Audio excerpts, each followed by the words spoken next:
สบายดีจ้ะพี่น้องสบายดียำแรงเด้อตอนนี้ยำแรงจ้ะพี่น้องหลังจากมาแต่เงินแม่แก้วต้มมันต้มหวานมันแซงพี่น้องเอ้ยออกมาทางนี้ผัดยกแล้วเบิ้ลแหล่เสานะยกเสาแล้วเรียบร้อยเลย3-4ไอ้น้องสุขนเฮ็ดเรียบร้อยหากยังบ่ทันได้สุดคักพี่น้องเอ้ยยังอยู่นี่ก็ยัง2 ลักยังอยู่ทั้งหลังอีกก็ยังพอมันยังทันแข็งพืชมันบ่ทันได้แข็งที่เพิ่นเทไว้เนาะก็เลยพากันมาจะได้จักลักก่อนละนี่2 4 6 8 10โอ้ได้10 กว่าลักแล้วแต่ทั้งหมดนะ21 ลักพี่น้องเลย24ก่อกำแพงข้างบ้านพี่น้องก่อกำแพงเฮือนข้างบ้านตอนนี้ก็เฮ็ดได้สักพักแล้วนี่ที่เรามันคือจวดจัดแท้เนาะบ้านนี้สร้างมาคุมเฮ็ดคุณนะพี่น้อง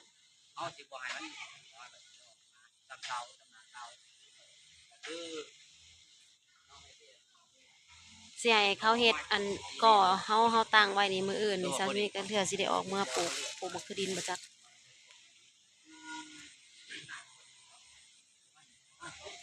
ทางหน้าบ้านจ้า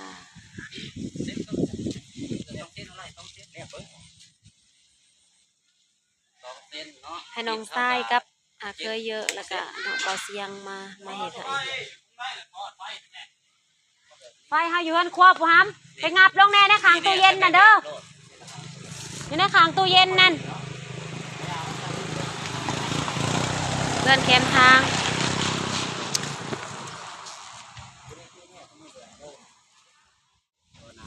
หากระตั้งเสาได้แล้วพี่น้องเอ้ยมื้ออื่นก็เทคานเสาไล่ตัวนี้2เป็น4 4กับ6เป็น10เต็มพอดีเขาจะไปเลือกไม่อยู่ให้ทุกคนอยู่ห้างนะมันสีน้ำมาเลือกตรงหน้าคนแล้วอะไร2 เซนเนาะ2 ขาพอดีเป็น4เนาะยิดมันกับ6 เซนพอดีเต็มนะเอาคุงเสาเลยเสา2 เมตรเสาน่ะ2 เมตรเป็น2 ทางมันก็ยาวเติบพี่น้องเอ้ยมันใส่ทึนหลายเติบพุ่งยาวก็ยาวแท้ๆเสา21 ต้น20 ห้องพี่น้องเอ้ยแม่นี่ยิด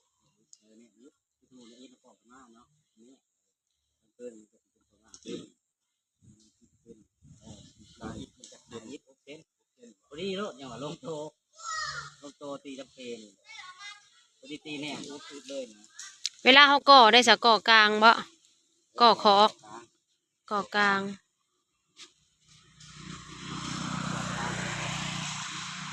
ก่อกลางแล้วนอกกำแพงค่ะก่อขอกก็บ่ได้เลยภาษีวายโยนไปทางเขาซะไปติดก่อนอกรักบ้านได้สิบ้านก่อยิบนอกรักยันวะก่อกลางค่ะไปก่อขอกภาษีก่อออกนอกรักซะเด้อกะกกเสาก่ออิฐอย่าก่อไปทั้งหน้าทั้งเฮือนคอยได้ติอันนี้มันจะเป็นกำแพงยังกำแพงแดนพี่น้องเลย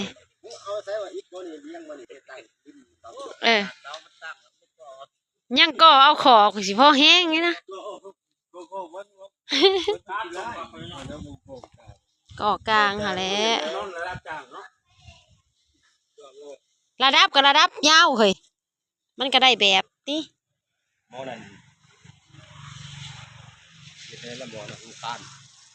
ไปยังหูคานตัวน่ะ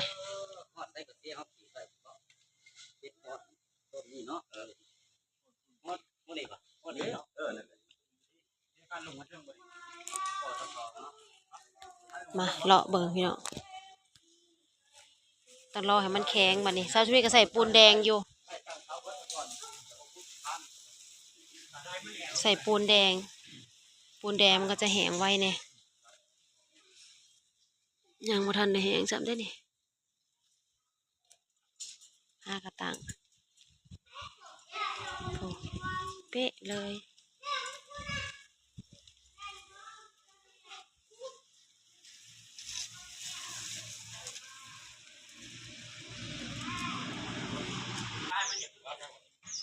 เลาะเบิ่ง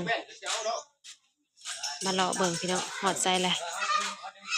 แปลนคักปันยังบาดนี้พอดีแม่ติดกับเพื่อน มันก็บ่ได้สูงบ่ได้ดอกมันเลยเจ้าผู้ดีมันจะตกเป็ด ว่าไล่เลยเป็นจัง เป็ดหน้าข้าวบ่ หน้าเศร้าหน้าเศร้าที่เขาเอามาทำไม หอดนี้เนาะ หน้าข้าว พอดีไปจ้ะ ผู้ดีหน้าข้าวน่ะผู้ดี โอ้ยพอดีเด้เลยวางเลยไปจ้างนั่งจะเกี้ยกินในกรอบมันหน่อยเด้อ โอ้คักก่อแล้วก็สำสีงามพี่น้องเอ้ยโอ้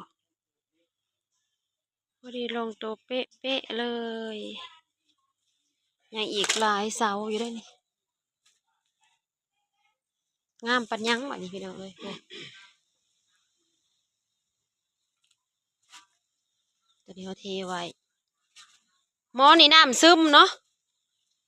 โอ้หลายเสาแต่ได้พี่น้องเอ้ยโอ้ต่างกว่าเสาเอ็ดเสามันยาวเด้โอ้ง่ายน้ำออกจากห้องน้ำนี่แหละเฮ้ย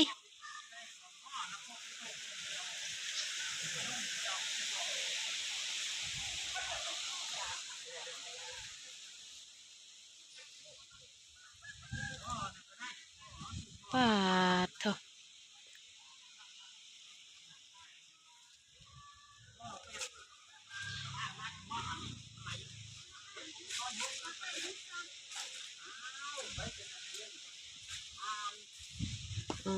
ดีลักแดนนี่ลักเก่ายังเป็นแนวอยู่ยังบ่ทันได้ถอนจ้ะพี่น้อง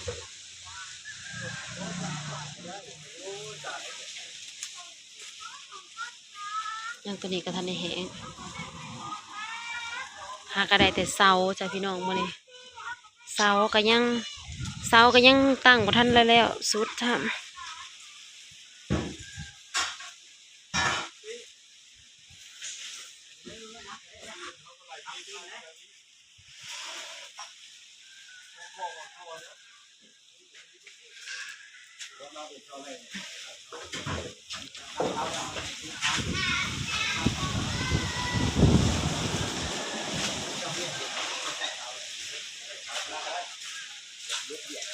มาบ่ทันสุเพิ่นเทสุเพิ่นตั้งซะ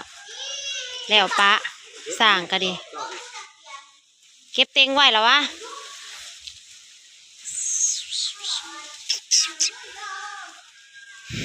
ยังตัวทั้งหนามันกะตัวหนักทะเลคุดออกซ้ำไปเห็ดน่ะนะมัน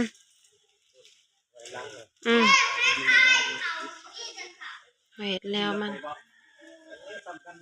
สำคัญเลิกบ่เลิกก็สำคัญนั่นแหละก็ซ้ำนี่แหละซ้ำม้วนใหญ่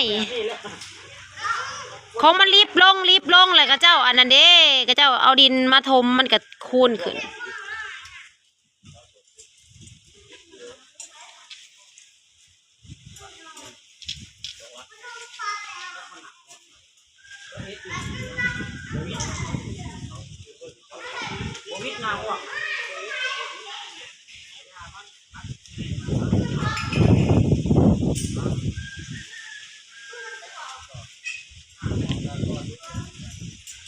อันเช้าเอ็ดลักนะฮอดหันบ่มันสีเช้าซองได้แสดงว่าเนาะ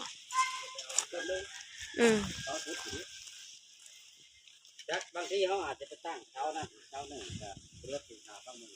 เขาแล้วเขาแค่ติดกันมันเป็นยัง เขาบนตั้งอยู่มันจะคิดว่ามันจะงามเนาะ มองใด จะได้เอาอีกของ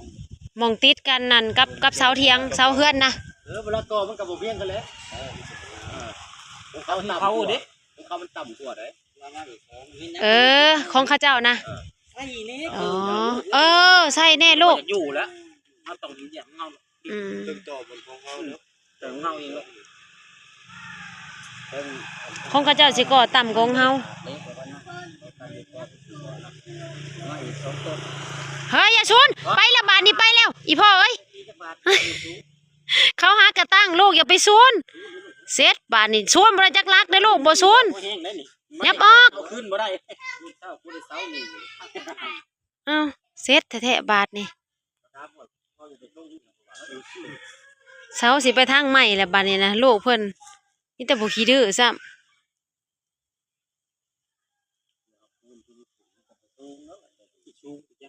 ก็บ่คุ้นแหล้วดินเฮาบ่ทันแหล่นี้ดินเฮายังบ่ทันได้ถมเนาะแม่นมันก็สิซ้ำทั้งหน้าไปมันก็สิบ่สูงเด้อบาดนี้นะกำแพงเฮานะตอนเฮาเฮ็ดนี่คือสูงอยู่พอเอาดินเข้ามาถมบ่สูงเด้อบาดนี้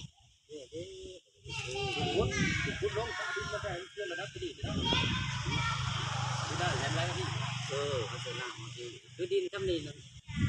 ดีกว่าพูดนะครับพูดเล็กน้อยปั๊บเวลามันได้ มื้อนี้นะหาก็ได้แต่วางเสาพี่น้องเอ้ยก็บ่แล้วมื้ออื่นสุเพิ่นก็มาเฮ็ดต่อ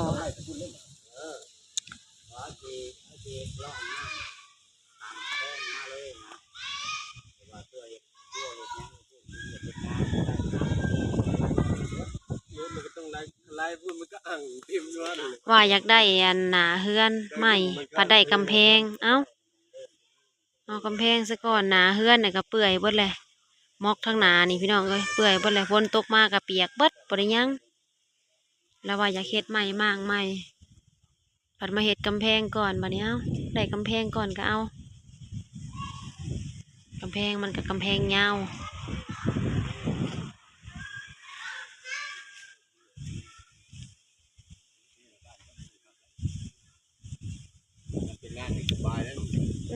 มองนี่นะมองคนกินหับแขกเลยนี่นะทั้งหลังนะเฮ็ดพ่อครัวกับเขาวเคลียร์ทั้งหลังน้ำทั้งหน้าจอดรถแถวหนทางลักษณะสิเมื่อบ่บ่นี่มื้ออื่นจังมาใหม่กับมันยังอ่อนอยู่มันบ่มีแดดมื้ออื่นจังมาซานต่อพี่น้องเอ้ยโอเคแล้วพี่น้องจ้าเดี๋ยวสาวนิทกะจะจบคลิปไปเพียงซ้ำนี้จ้าตอนนี้กำลังเฮ็ดกำแพงก่อกำแพงเพื่อนนะมันแล้วซะก่อนเฮ็ดไป